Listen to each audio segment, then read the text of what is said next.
ಅಂದರೆ ಉಚ್ಚಾಟನೆ, ಶತ್ರು ಉಚ್ಚಾಟನೆ ಪ್ರಯೋಗ.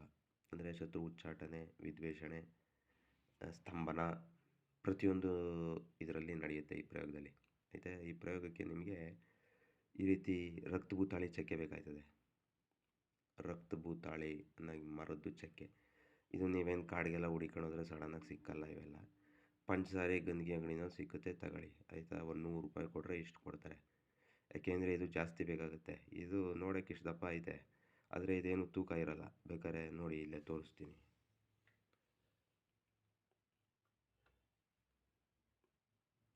ನೋಡಿದ್ರಾ ಎಷ್ಟು ಕಾಣಿಸ್ತೈತೆ ತೂಕ?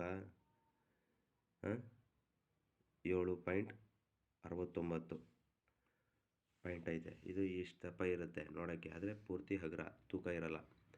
ಈ ರೀತಿ ನೀವು ತಗೋಬೇಕಾಯ್ತದೆ. ಪಂಚಸಾರಿ ಅಂಗಡಿನಲ್ಲಿ ಒಂದಿಷ್ಟು ₹100, ₹100ಗೆ ಇದು ಕೊಡ್ತಾರೆ ಈ ಥರದ್ದು. ಇದನ್ನು ತಗೊಳ್ಳಿ. ಶತ್ರುನಾಶ, ಶತ್ರು ಉಚ್ಚಾಟನ, ಸ್ತಂಭನ ಎಲ್ಲ ಪ್ರಯೋಗಕ್ಕೂ ಇದು ಬರುತ್ತೆ. ಇದು ಭಾಳ ಈಸಿ ಮೆಥಡು. ಯಾವ ಮಶಾಣಗಾಡಿಗೆ ಎಲ್ಲಿಗೂ ಏನೂ ಹೋಗಂಗಿಲ್ಲ. ನೀವು ಕೂತಿದ್ದ ಜಾಗದಲ್ಲೇ ಒಂದು ನಿರ್ಜನ ಪ್ರದೇಶ ಹುಡುಕೊಳ್ಳಿ, ಅಂಥ ಜಾಗದಲ್ಲಿ ಹೋಗಿ ಇದನ್ನು ಪ್ರಯೋಗ ಮಾಡಿ. ಆಯಿತಾ. ಇದನ್ನು ಪ್ರಯೋಗ ಮಾಡಬೇಕಾಗಿರೋದು ಶನಿವಾರದ ದಿವಸ.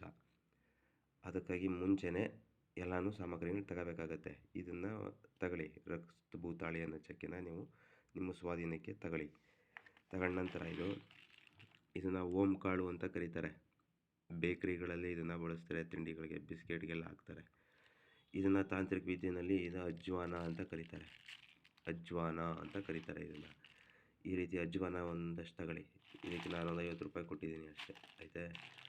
ಈ ಥರ ಅಜ್ವಾನ ಅನ್ನೋದೊಂದು ತಗೊಳ್ಳಿ. ಈ ಅಜ್ವಾನ ಅನ್ನೋದನ್ನ ತಗೊಂಡು ಈ ರಕ್ತಭೂತಾಳಿ ಚಕ್ಕೆ ಮರದ್ದು ಇದನ್ನು ತಗೊಂಡು ಚೆನ್ನಾಗಿ ಕುಟ್ಟಿ ಪೌಡ್ರ್ ಮಾಡಬೇಕು. ಈ ಥರ ಒಂದು ಕಲ್ಲು ಮಡಿಕೊಂಡು ನೀವು ಚೆನ್ನಾಗಿ ಕುಟ್ಟಿ ಚೆನ್ನಾಗಿ ಪೌಡ್ರ್ ಮಾಡಬೇಕು ರಕ್ತಭೂತಾಳಿ ಚಕ್ಕೆನ. ಆಯಿತಾ. ಮಿಕ್ಸಿಗೆಲ್ಲ ಹಾಕೋಂಗಿಲ್ಲ. ಚೆನ್ನಾಗಿ ಕುಟ್ಟಿ ಪೌಡ್ರ್ ಮಾಡಿ ಈ ರೀತಿ ಅಜ್ವಾನನೂ ಕೂಡ ಹಾಕ್ಕೊಂಡು ಬೆರೆಸ್ಕೊಂಡು ಚೆನ್ನಾಗಿ ಕುಟ್ಟಿ ಪೌಡ್ರ್ ಮಾಡಿದಾಗ ಇದು ಈ ರೀತಿ ಆಯ್ತದೆ. ಈ ರೀತಿ ಆಗುತ್ತೆ. ಇದನ್ನು ಶನಿವಾರದ ದಿವಸ ಮಾಡಬೇಕು. ಆಯಿತಾ. ಇದು ಮಾಡಬೇಕಾದ್ರೆ ವಿಘ್ನೇಶ್ವರನ ಸ್ಮರಿಸಿ ನೀವು ಪ್ರಯೋಗ ಮಾಡಿ. ಶತ್ರುನಾಶ, ಶತ್ರು ಉಚ್ಚಾಟನ, ಸ್ತಂಭನ ಈ ಪ್ರತಿಯೊಂದು ನಡೆಯುತ್ತೆ ಇದರಲ್ಲಿ.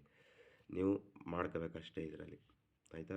ಇಷ್ಟನ್ನು ಈ ಥರ ಕುಟ್ಟಿ ಪುಡಿ ಮಾಡ್ಕೊಂಡ್ಮೇಲೆ ಇದಕ್ಕೆ ನೀವೇನು ಮಾಡಬೇಕಾಗುತ್ತೆ, ಒಂದು ನಿರ್ಜನ ಪ್ರದೇಶದಲ್ಲಿ ಇದನ್ನು ತೊಗೊಂಡೋಗ್ಬೇಕು. ಯಾರೂ ಜನ ಇರಬಾರ್ದು ಅಂಥ ಜಾಗದಲ್ಲಿ ಇದನ್ನು ತೊಗೊಂಡೋಗಿ ಇದಕ್ಕೆ ಒಂದು ಸ್ವಲ್ಪ ಬ್ಲಡ್ ಹಾಕಬೇಕಾಗುತ್ತೆ. ಕೋಣ ಅಂತ ಕೇಳಿದಿರಲ್ಲ. ಹೆಣ್ಣು ಎಮ್ಮೆ ಇರುತ್ತೆ, ಅದರಲ್ಲಿ ಗಂಡನ್ನ ಕೋಣ ಅಂತ ಕರೀತಾರೆ ಎಮ್ಮೆ ಜಾತಿಲಿ. ಆ ರೀತಿ ಕೋಣದ್ದು ಬ್ಲಡ್ನ ಅದರ ಸಿರಂಜಲ್ಲಿ ಎಳ್ಕೋಬೇಕು. ಸಿರಂಜಲ್ಲಿ ಎಳ್ಕೊಂಡು ತಂದು ಇದಕ್ಕೆ ಬೆರೆಸ್ಬೇಕು. ಬೆರೆಸಿ ಇದಕ್ಕೆ ಕಾಳಿಕಾ ಮಂತ್ರ, ಅಂದರೆ ದಕ್ಷಿಣ ಕಾಳಿಕಾ ದೇವಿ ಮಂತ್ರಗಳನ್ನ ಇದಕ್ಕೆ ಅಭಿಮಂತ್ರಿಸ್ಬೇಕು. ನಿಮ್ಮ ಕೈಲಿ ಎಷ್ಟಾಗುತ್ತೆ, 108 ಸತಿ ಅಥವಾ 1008 ಸತಿ ಇದನ್ನು ಅಭಿಮಂತ್ರಿಸ್ಬೇಕು. ಹಾಕಿ ಯಾವ್ದಾರ ಒಂದು ತೆಂಗಿನ ಚಿಪ್ಪೋ ಅಥವಾ ಯಾವ್ದಾರ ಒಂದು ಮಣ್ಣಿನ ಕುಡಿಕೆನಲ್ಲೋ ಇದನ್ನು ಹಾಕಿ ಇಟ್ಕೊಂಡು ಚೆನ್ನಾಗಿ ಅಭಿಮಂತ್ರಿಸ್ಬೇಕು. ಶನಿವಾರದ ದಿವಸ ಅಭಿಮಂತ್ರಿಸಿ ಎಲ್ಲ ಮಾಡಿ ಇದನ್ನು ಒಂದು ನಿರ್ಜನ ಪ್ರದೇಶದಲ್ಲಿ ಇಟ್ಬಿಡಬೇಕು. ಇಟ್ಟು ಇದನ್ನು ಪುನಃ ಮತ್ತೆ ಮಂಗಳವಾರ, ಶನಿವಾರ ಕಳೆದ್ಮೇಲೆ ಭಾನುವಾರ ಆಗುತ್ತೆ, ಪುನಃ ಸೋಮವಾರ, ಮಂಗಳವಾರ ದಿನಕ್ಕೆ ಇದನ್ನು ನೀವು ತಗೊಂಡು ನಿಮ್ಮ ಶತ್ರುಗಳು ಎಲ್ಲಿರ್ತಾರೆ ಅಂಥ ಜಾಗದಲ್ಲಿ ಇದನ್ನು ಹೀಗೆ ಸ್ಪ್ರೆಡ್ ಮಾಡಬೇಕು. ಶತ್ರು ಜಾಗಕ್ಕೆ ಸ್ಪ್ರೆಡ್ ಮಾಡಬೇಕು. ಅದನ್ನ ಹಿಂಗೆ ಹರಡಿಸ್ಬೇಕು. ಇದೆ ಈ ಚೂರ್ಣ ನೀವೇನು ಮಾಡ್ಕೊಂಡಿರ್ತೀರ ಎಲ್ಲ ಒಣಗೋಗಿರುತ್ತೆ, ಎಲ್ಲ ಗಟ್ಟಿ ಮೇಣಂಗಾಗಿರುತ್ತೆ, ಎಲ್ಲ ಒಣಗೋಗಿ ಮೇಣದ ಥರ ಆಗೋಗಿರುತ್ತೆ. ಮಂಗಳವಾರಕ್ಕೆ ಗಂಟ ನಿರ್ಜನ ಪ್ರದೇಶದಲ್ಲಿ ಇಟ್ಟಿರ್ತೀರಲ್ಲ, ಕಾಳಿಕಾ ಮಂತ್ರ ಹೇಳಿರ್ತೀರಲ್ಲ, ಇದರಲ್ಲಿ ಅಸದೃಶ್ಯ ಶಕ್ತಿಗಳು ಬಂದು ಸೇರ್ಕೊಂಡಿರ್ತವೆ.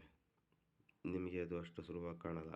ನೀವು ಪ್ರಯೋಗ ಮಾಡಿದಾಗ ಇದು ಯಾರಿಗೆ ಎಲ್ಲಿ ನೀವು ಪಸರಣೆ ಮಾಡ್ತೀರಾ, ನಿಮ್ಮ ಶತ್ರುಗಳು ವೈರಿಗಳು ಇರೋ ಜಾಗದಲ್ಲಿ ಅವರು ಸ್ತಂಭನ ಆಗಬೇಕು ಅಂದರೆ ಸ್ತಂಭನ, ಅವರು ಉಚ್ಚಾಟನೆ ಆಗಬೇಕು ಅಂದರೆ ಉಚ್ಚಾಟನೆ. ಆಯಿತಾ. ಇಲ್ಲ ಅಲ್ಲಿ ವಿದ್ವೇಷಣೆ ನಡಿಬೇಕು ಅಂದರೆ ವಿದ್ವೇಷಣೆ ಅಂತ ಇದನ್ನು ಅಭಿಮಂತ್ರಿಸಿ ತಗೊಂಡೋಗಿ ನೀವು ಪ್ರಯೋಗ ಮಾಡೋದ್ರಲ್ಲಿ, ಪಸರಣೆ ಮಾಡೋದ್ರಲ್ಲಿ ನೀವು ಉಚ್ಚಾಟನೆ, ವಿದ್ವೇಷಣೆ, ಸ್ತಂಭನ ಪ್ರಯೋಗದಲ್ಲೆಲ್ಲ ನೀವು ಯಶಸ್ವಿ ಆಯ್ತೀರಾ. ಆಯಿತಾ. ಇದು ಆ ರೀತಿ ಇರೋಂಥ ಪ್ರಯೋಗ. ಈ ರೀತಿ ಭಾಳ ಈಸಿಯಾಗಿ ಮಾಡ್ಕೋಬೋದು. ನೀವು ಯಾವ ಮಶಾಣಗಾಡಿಗೂ ಹೋಗಂಗಿಲ್ಲ, ನೀವು ಬೇರೆ ಎಲ್ಲೂ ಹೋಗಂಗಿಲ್ಲ. ಒಂದು ನಿರ್ಜನ ಪ್ರದೇಶದಲ್ಲಿ ಕೂತ್ಕೊಂಡು ಏಕಾಂಗಿಯಾಗಿ ಮಾಡಿ. ಯಾಕೆಂದರೆ ಏಕ್ ಕರೆತೋ ಸುಖಿ, ದೋ ಕರೆತೋ ದುಃಖಿ.